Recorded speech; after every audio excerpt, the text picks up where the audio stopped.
Listening to Hey, Speed, No Mind with show host Wood. Hey, what's up, everybody? Good to be back. Good to be back. I'm actually celebrate my 40th birthday weekend, so that's a good thing. Always a good thing. A lot of stuff going on, but today we're going to take a look at the theme of the show, or the main topic of the show is this week's upcoming British Open. That's right. Here at Pay Me No Mind, we're going to get into some golf.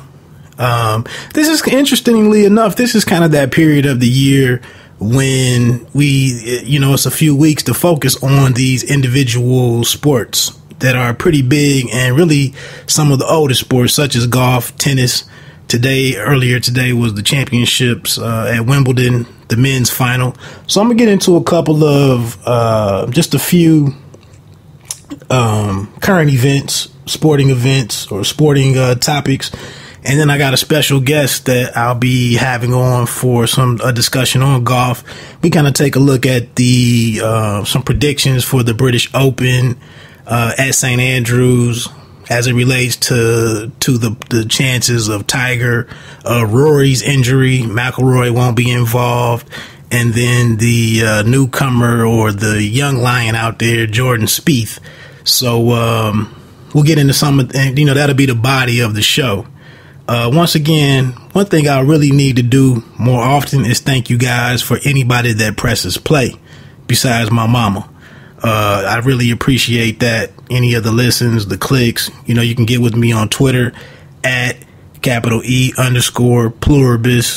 _W Wood. That's at E_pluribus Wood. You can find me on there and holler at me about anything. It was a good weekend, man. I went and checked out Raekwon down in Columbus the other night. Ghostface was supposed to be there. This was kind of my gift to myself. I just wanted to see those two on the stage at the same time, and unfortunately Ghostface didn't get to make it. So I kind of just saw the tour stop for the 20 years, celebrating the 20 year anniversary for Only Built for Cuban Links. So I did that by myself, and then Friday night, my wife and my father joined us, but we went and caught some poetry to see a longtime poet, spoken word artist, Abyss. I believe he's from Georgia. I don't know if Atlanta specifically, but from Georgia. And a local band here that I like. They backed up all of the artists. There was also a guy named Goldie James from Detroit. He did a pretty nice set. That was my first time seeing him. So again, it was just my birthday weekend. Those were a couple of things that I went out and got into just to celebrate it. Me and my wife finished it off with some pool, some one-on-one pool, and she actually whipped the brother. So that's that. So with that said, I'll save some of my other stuff. Oh, and Power was back on this week. The show Power Stars. Big episode. I'm probably going to do a recap of that later on tonight. Wow, powerful episode this week. I got a couple of things to talk about on that. But like I said, that's a show. That might be part 2 or the second podcast that I do today of Pay Me No Mind. I want to say a quick shout out to my team. You already know these fellas. You're tuned in to a one-take podcast. So really quickly, again, this is your show host, Wood. This is the Pay Me No Mind show, podcast. We do sports and entertainment. This week, like I said, we're in that middle of the sports calendar to where we're kind of all just looking forward to the kickoff of the NFL season. And college football where that's big. But let me get into a couple of three. We'll cut it down to three. Hey man, my thoughts on this DeAndre Jordan situation. I don't know if you should know by now, but DJ spurned a max deal that he had verbally committed to with Mark Cuban, and he decided to return to the LA Clippers. And it's bad business. It really is. And if you don't know the details, the NBA basically has a moratorium after the finals, after the championship is won. There can be no business, but players historically they agree to these deals, and I just feel like this is kind of a press thing. You know, all the sites get out here and report these deals, and they tell you what's going on before it actually happens, and everybody wants to break the stories, and then nothing is signed. So comes the day where teams can officially sign people, and this guy had not put his signature on anything, so he was really within his own right to go back to his team, the LA Clippers.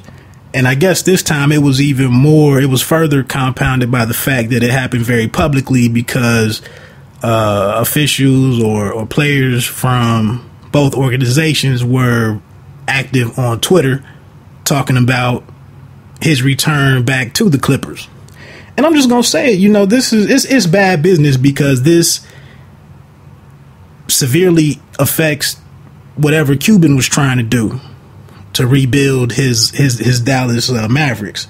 It severely affected that because there weren't many big men out there, you know, on DJ's level. The thing was, DeAndre did not personally contact Mark Cuban and tell him of his decision to stay put in LA. And if you don't know, DeAndre is from the state of Texas. So it was being trotted out there or touted as a return home. He wanted to be more of the focal point of a team, blah, blah, blah. I said in an earlier show, we don't even know what DeAndre's face-up game is really about. Does he have one? If you've been watching the sport, you know that the hack of DeAndre is a tactic that's used. So he's obviously a detriment to the Clippers in the closing, 2 to 3, maybe even 5 minutes. I know he was even getting fouled in the second quarter of some games, I think against Houston. So we don't know if he can really even score the ball or not, but Mark Cuban was just trying to put a good team together, and he was taking a look at DeAndre. It's a bad deal. I have to put the onus of this issue on Adam Silver, the NBA commissioner, or is it Mark Silver? Commissioner Silver. I'm gonna put it on him. This is something that he needs to address, but I don't recall in recent history where this happened. But I think all in all, I think both sides should really be content. Cuban, if you watch Cuban's decisions on the Shark Tank, he's one of the sharpest guys that sits on that panel. And honestly, for what he was getting ready to pay for DeAndre, I think it would have been a stinker of a deal, to be honest. That's a lot of money tied up in a guy that is very limited. I mean, in the athleticism and the rim runs and the dunks and all that. I just feel like DeAndre's talent, his skill set is really predicated on having an excellent table setter type point guard. And now, in the wake of him going back, of DeAndre returning to LA, the Mavericks have signed Darren Williams was waived by the Brooklyn Nets. It was some kind of buyout that was put in place, and now he's headed back to his hometown or home state of Texas. But I don't see him being successful. I wouldn't see him being successful with DeAndre. So really, I think it's a good thing. I think the Clippers will be a more formidable presence in the West with DeAndre still with the same team intact. You add Paul Pierce, Barnes is now gone.